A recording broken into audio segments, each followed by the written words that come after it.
effectivement un plaisir pour moi de revenir à l'ESIT, que j'ai quitté depuis un petit nombre d'années et qui reste très proche dans mon cœur. J'ai fait mes études à l'ESIT en fait. J'ai été au Dolmetscher Institut à Heidelberg et après avoir obtenu mon diplôme, j'ai commencé à travailler très vite et je ne suis revenue à l'ESIT comme chargée de cours qu'en 1989. Et ensuite, je n'ai pratiquement plus jamais quitté l'ESIT.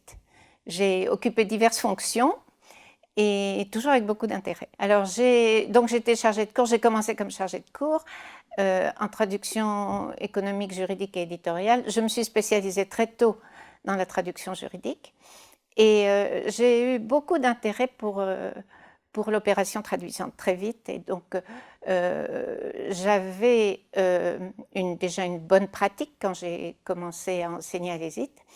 Et donc, après cela, j'ai pu enseigner aussi le régime spécial.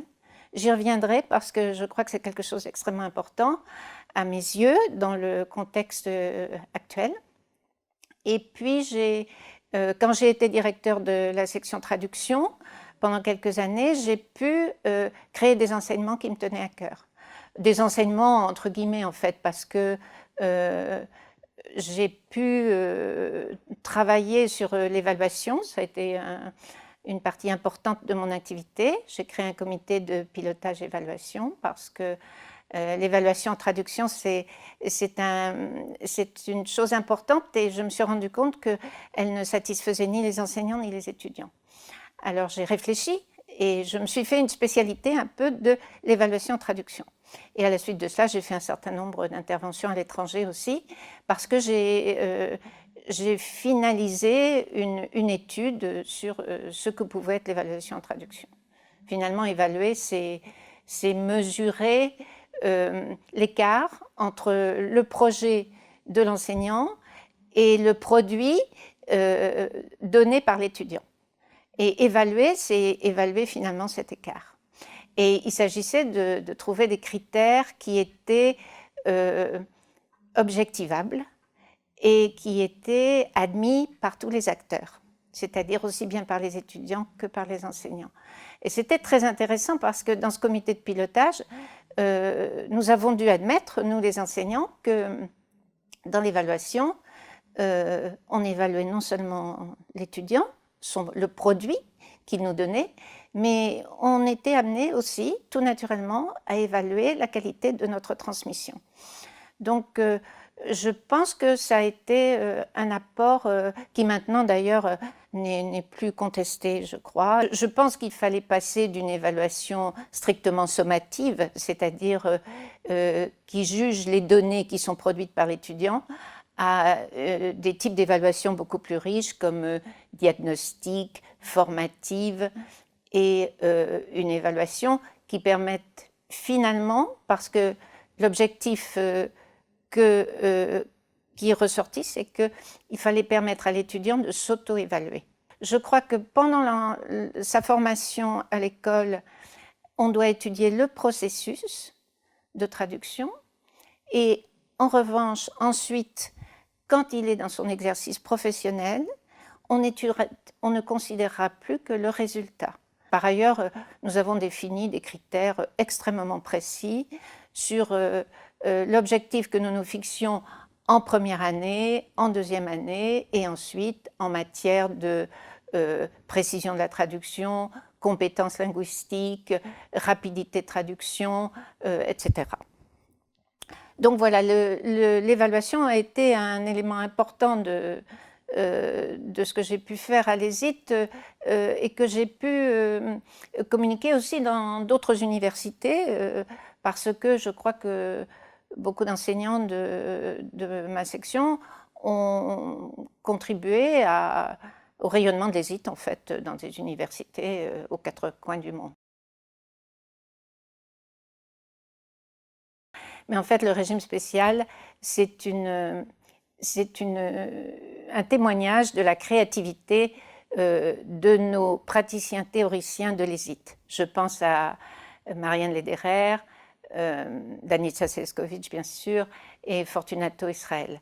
Parce que le régime spécial, c'est la mise en pratique de la théorie interprétative. C'est-à-dire que un enseignant apprend à un étudiant à traduire, un étudiant qui est un locuteur d'une langue que l'enseignant ne maîtrise pas. Et ça fonctionne toujours. Si l'enseignant, évidemment, ça suppose que l'enseignant soit extrêmement concentré et mette en pratique et constamment à l'esprit ce qu'est la théorie du sens. Mais c'est quelque chose d'extrêmement riche. Et je voudrais dire qu'à cette époque où on a tendance à constater un repli culturel de la part de beaucoup de gens, il est très important de traduire. Le régime spécial permet de traduire et je dirais de maintenir certaines langues, parce que nous déplorons que chaque année, des dizaines et probablement même peut-être des centaines de langues disparaissent de la planète. Pour moi, un des projets pour les IT, ce serait de développer le régime spécial et de donner accès à cette formation au plus grand nombre. La vocation internationale de l'ESIT, c'est une de ses grandes dimensions majeures. C'est que du temps où j'étais directeur de la section, je tenais à ce que nous ayons au moins 50% de non-francophones dans nos étudiants réguliers. Et en plus, nous avons toujours accueilli, avant moi et après moi, on a toujours accueilli des universitaires étrangers pour des formations spécifiques de courte durée. C'est l'exigence de formation dans tous les coins du monde, en fait, où on peut rayonner. Pour moi, ça a été une expérience extrêmement enrichissante parce que je suis partie de ex nihilo, mais comme j'avais beaucoup de pratiques près les tribunaux, j'ai pu créer une formation conjointement avec des magistrats et des juristes. Parce qu'en fait, l'univers du droit et l'univers de la traduction sont deux univers qui s'ignoraient absolument. Et alors que l'un et l'autre, le droit comme la traduction, sont des disciplines d'interprétation en fait.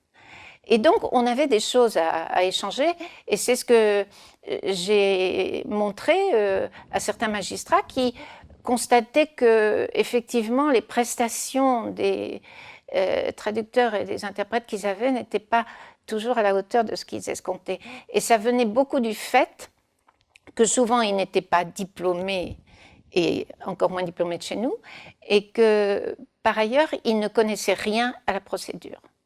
Donc la création de ce DU, l'objectif c'était d'allier nos savoir-faire avec les savoirs nécessaires à l'exercice de nos missions comme experts. Je suis revenue là à l'ESIT avec une certaine émotion parce que je trouve que ça a été pour moi un lieu de liberté intellectuelle et aussi un lieu stimulant parce que j'ai trouvé qu'il était possible de développer des enseignements. Par exemple, j'ai pu créer des entretiens littéraires avec un critique littéraire. Je trouvais qu'il y avait une ouverture qui faisait que, en fonction de son expérience professionnelle, on était compris. Et donc, c'est ce qui fait que j'ai beaucoup aimé cela, d'autant que nous avons des étudiants qui sont motivés. Nos étudiants qui viennent de tous les coins du monde ont choisi. Ils ont choisi les IT. C'est un très beau projet, mais il faut que les IT gardent son âme. Je souhaite évidemment le meilleur pour les IT à Nation, et j'espère que ce sera un nouveau départ très stimulant pour les enseignants et pour les étudiants. Avec l'évolution de nos professions évoluent beaucoup, et l'évolution de nos professions, selon moi, ça va être une surexpertise qui nous sera demandée. L'intelligence artificielle fait le travail, le travail, le gros travail, vite, pas cher, parfois de manière assez utilisable. Donc, le traducteur doit être un expert avec une surexpertise.